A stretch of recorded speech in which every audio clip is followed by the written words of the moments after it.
ancestrais. A Biayala Membira Nhenhenguara é o meu próximo livro, que quer dizer Cânticos de uma Filha da Terra. E esses cânticos eu trago das minhas avós, bisavós, quintas avós e meus avós, quintos avós.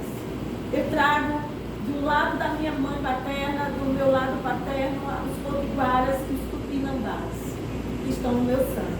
Mas também trago esse letramento que eu fui proibida, e que a minha mãe foi proibida, que minha bisavó foi proibida, e que minha tetravó falava.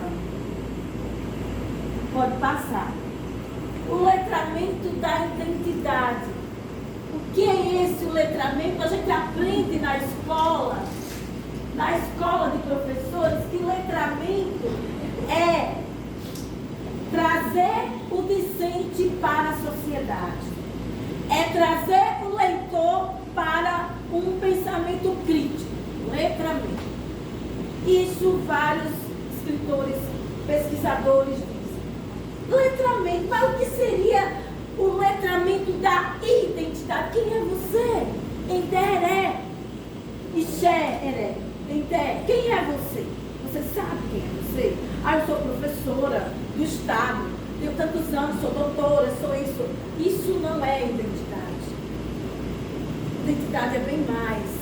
Letramento é bem mais. Mas a gente foi ensinado a não olhar esse bem mais. A gente foi ensinado, tanto da educação infantil, que era antiga para a escola, até a universidade, a nos preparar para o mercado capitalista. A ser professor para ensinar os que vão ser os empresários. E amanhã o seu filho da professora está trabalhando para aquele empresário que um dia foi seu aluno. Foi para isso que a gente se tornou hoje o que somos. Mas isso não é nossa identidade. Isso quiseram acreditar que é, mas não é. Pode passar.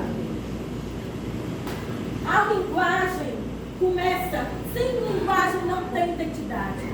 A nossa linguagem é o tupi, é o brobó, é o quiriri. São as línguas que foram proibidas no século XVIII.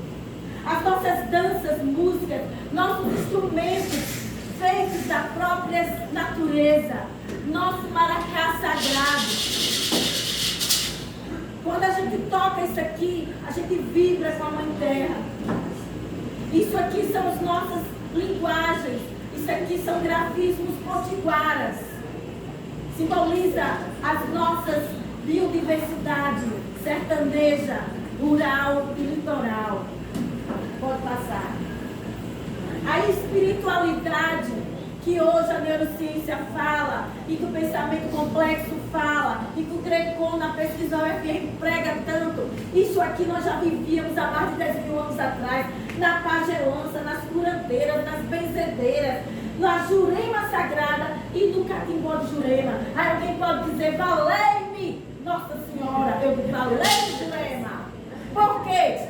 Catimbó, vamos ter nossa aula que nós foi proibida. Catimbó significa fumaça de mato.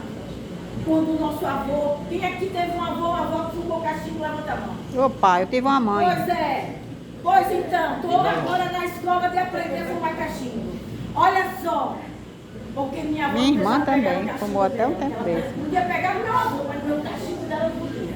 Então eu não aprendi a fumar o cachimbo da minha avó. Então, quando a avó pegava o cachimbo, ou a avó pegava o cachimbo, ele estava fazendo catimbó. Catimbó é fumaça de mato. É uma palavra do tupi, mas que os jesuítas disseram que era coisa do mal. Assim como fizeram com os negros, fizeram com a gente. Então, catimbó, gente, é fumaça de mato. É pegar as cinzas, pegar as brasas, colocar as ervas de boldo, erva de erva doce, de cravo da Índia, e cheirar e curar doenças que hoje é conhecida como a aromaterapia. Mas a nossa bisavó já sabia de tudo isso. Pode passar. Isso é letramento. Índio ou caboclo. Muita gente não gosta de ser chamada de índio, porque índio é o que é selvagem, comer todo jeito. Eu sou caboclo, não sou índio. Mas índio e caboclo é a coisa só. Eu vou agora dizer por quê. Índio, na verdade, é um apelido, mas já que deram fazer o quê? Não tem índio nem índia, nunca teve nesse Brasil. Aqui nós somos nações indígenas, povos. Mas, se disser que é índio, é porque é selvagem. Índio, como gente, toda a etnia, toda a nação tem sua cosmovisão. Há pessoas, né, que comem bichos que nenhum de nós comemos em alguns lugares. E aqui teríamos até nojo. Você chega na Índia, ninguém come uma vaca, a vaca morre de fome, não, ela morre, sabe, porque é gorda, e ela vive mais que muita gente. Ela morre de veia, entendeu? Bem veia. Porque eles não comem uma vaca que para eles é sagrada. E aí? É a cosmovisão deles. Certo? Vamos estudar para ter letramento de identidade. Pode soltar isso aí. O caboclo, ele vive as suas etnosculturas, seu modo de vida. O caboclo planta batata, planta macaxeira, do mesmo que o índio plantava. Ele faz couveiras, coivadas. Por quê? Isso aprendeu com o índio. É índio sim, mas que é índio. Modos de vida, potiguaras, tapuias, tarariu, tabajara e paiacus. Vivemos isso no cheiro do feijão verde, no cheiro do coentro, da panela de barro, da comida feita a lenha, do cheiro da terra. Isso tudo está impregnado no nosso DNA. Na voz da benzedeira, das nossas avós, grandes e grandes mestras e doutoras. Essa é a identidade indígena, que muitos de nós foi apagados e silenciados. Essa identidade precisa submergir, precisa trazer para a sala de aula, mas antes de tudo para nós formadores, nós gestores, nós professores, Morambo é Sara, quer dizer professor, Morambo é Sara, Ixê Morambo é Sara. Você é professora potiguar. Aprenda o tupi, sua língua materna, que a nossa quarta avó foi proibida de falar. Pode continuar. Continue, por favor. Pindorama, essa é a nossa terra. Brasil é o apelido dado para os que derrubavam o pau-brasil, assim como para ferro ferreiro, madeira marceneiro. Nós somos chamados brasileiros porque é cortador de pau-brasil. E esse nome foi dado pelos judeus, amigos da coroa, que não queriam terra de Santa Cruz. Basta ver na história. Então, brasileiro é apelido. Nossa terra é Pindorama. Ixê é Pindoramenha. Eu sou Pindoramenha. Eu não sou brasileira. Eu sou Pindoramenha. Eu sou Pindorama. Pindorama significa terra das palmeiras. E aqui era palmeira para tudo que é lado. Quando chegou aqui, o Cabral achando que tinha superado alguma coisa. Pode passar. Escravidão e genocídio já começou em 1570. Mas já tinha começado em 1540. E foi, e passou, tanto pela lei da guerra justa, meu rei de Portugal. Vocês sabem o que é guerra justa? Ainda hoje vive essa guerra justa. Justa não tem nada, né? A guerra justa, gente, era quando o rei dizia: só pode matar o índio se autorizar. Só que ele estava lá em Portugal. Aqui se matavam os indígenas por qualquer coisa. Ah, se o índio, não é para matar o indígena se ele aceitasse ser escravizado. Você ia aceitar ser escravizado? É doido, né? Você ia aceitar que seu filho fosse para a lavoura, fosse catar o pau-brasil, ia dar chibatada? Você mãe, você vó, você tia, você ia aceitar? Foi assim que mataram nossas avós, porque não aceitaram. Mas quando elas começaram a se calar, elas se calaram. E muitas resolveram morrer em coletivos para não serem escravizados. Os primeiros a ser escravizados foram nós que temos o sangue indígena, não foram os negros. E mesmo quando chegaram os negros, nós estávamos na senzala deles. Mesmo quando eles estavam sendo chibateados, nós também estávamos sendo também nas chibatadas. Estávamos juntos com eles. E quem criou os quilombos? Fomos nós, os indígenas, porque eles não sabiam onde estavam. Eles vinham da África. Fomos nós que cuidávamos dos quilombos. Fomos nós que nos unimos aos negros. E era nós que sabíamos os caminhos de fugir. Pode passar. Pardismo. Eu não sou índio, também não sou branco, sou pardo. Não existe pardo. Pardo é papel. Você é papel. Você é uma pessoa, um ser. Você tem existência. Pardo foi uma característica criada pelo colonizador, mas também foi uma estratégia a partir do século XVII para a sobrevivência. Se você também dissesse que é indígena, você podia ser não. Verdade. Pode seguir. E o etnocídio, além de Pombal, de 1777, foi que começou a nossa quarta volta para cá. A não poder falar mais um pouquinho. O etnocídio é a morte da cultura. E o genocídio é a morte da matéria, a morte do corpo. Nós vivemos o genocídio e o etnocídio. Por isso que a nossa identidade está apagada. Por isso que não sabemos, porque somos potiguares. Nós vemos as crianças hoje dançar músicas que veio lá de fora, com gestos que vêm de fora, com roupas que vêm de fora, cosmovisões que vêm de fora, mas não conhecem a cosmovisão dos seus ancestrais. Pode passar. Não sou brasileira. Eu sou pindorã. Sou indígena.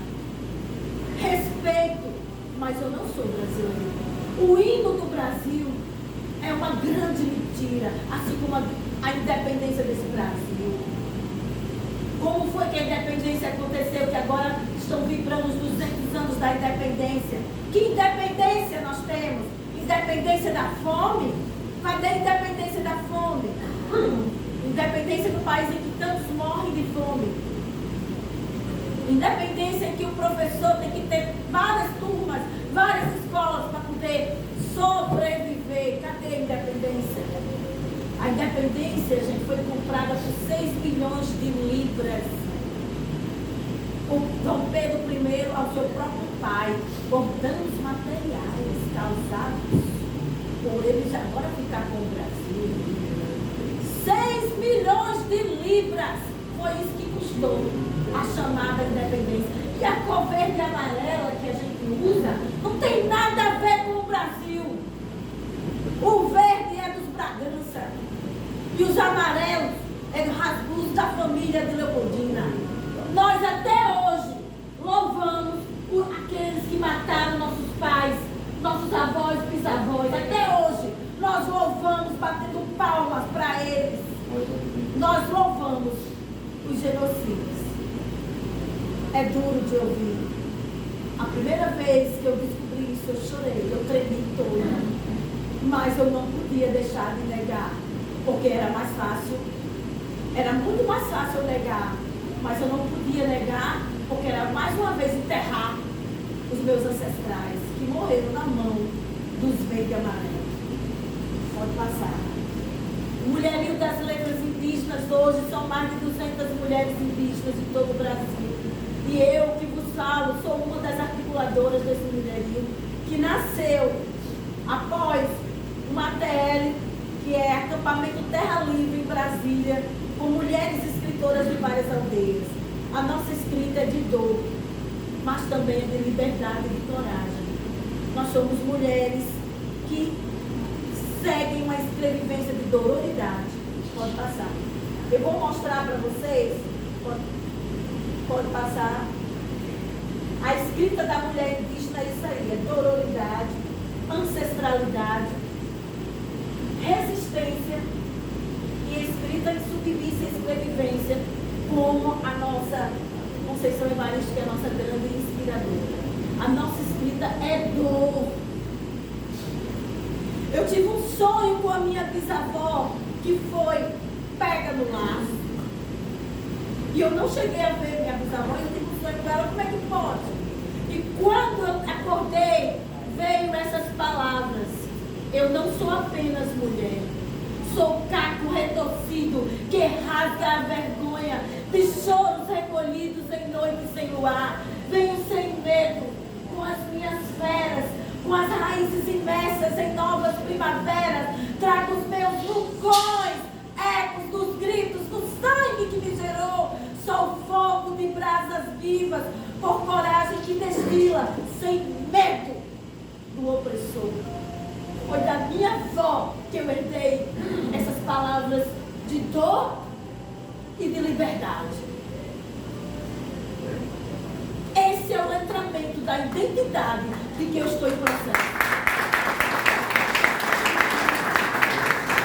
Graça Graúna, nossa grande escritora potiguara e potiguar, que hoje é professora na Universidade de Pernambuco.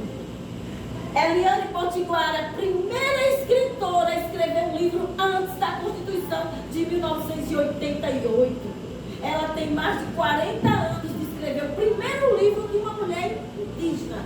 O primeiro livro tem 42 anos de escrito. Eliane Potiguara, cuja mãe levou ela na barriga para ter ela no Rio de Janeiro para não morrer. Porque mataram o pai e ia matar a família toda aqui na Paraíba. Vilma Piedade, eu acho que vocês conhecem, a grande escritora negra que conceitou o nome Dororidade. Então nós somos mulheres de Dororidade, mulheres negras e indígenas. Pode passar. E aqui eu vou encerrar com a frase de algumas das minhas manas. Minha grande querida Morongoessara, Catueté, Eliane Potiguara, ela escreve no seu livro Metade Cara, Metade Máscara: bonito é florir no meio do ódio, da inveja, da mentira ou do lixo da sociedade. Você já viu uma flor no meio do lixo? Já. Pois é assim. Eu já, e é bela. Poucos vão ver. Fabiano. E eu já vi uma flor no Fabiano, asfalto. ele conseguiu ver a flor no lixo. E já vi no asfalto também.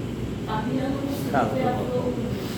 Eu tenho 34 anos de Secretaria de Educação, de ser professora. Hoje sou doutora, mas hoje é a primeira vez que eu estou doutora.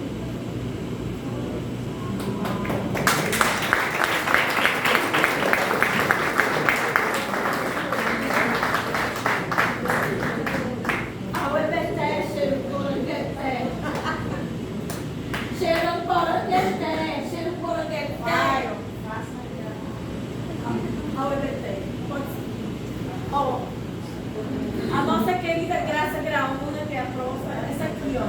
Quem não conhece Graça Graúna? Graça Graúna, escritora potiguara que mora hoje em Pernambuco. Ela escreveu assim, ó: saúdo as minhas irmãs de suor, papel e tinta, fiandeiras guardiões ao tecer o embalo da rede rubra ou lilás no mar da palavra escrita voraz. Saúdo as minhas irmãs de suor, papel e tinta, fiandeiras tecelãs, retratos do que sonhamos, retratos do que plantamos, no tempo em que nossa voz era só silêncio. Nós somos ancestralidade. Eu falo por muitas mulheres. Por isso que eu digo, eu não sou apenas mulher, sou várias mulheres. Pode passar.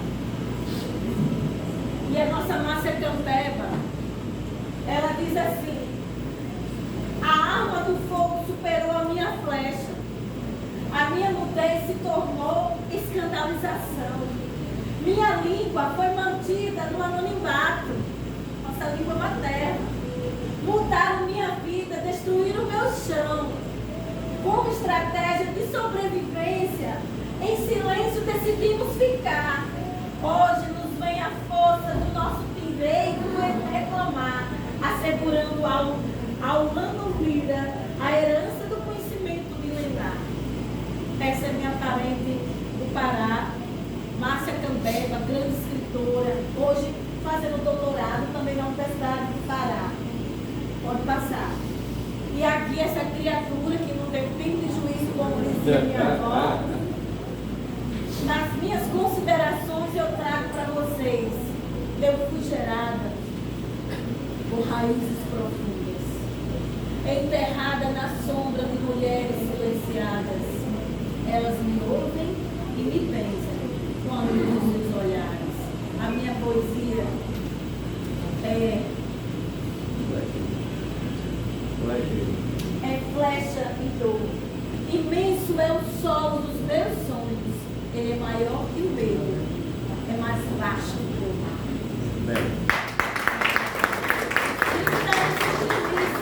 E escrevivência, a nossa é isto.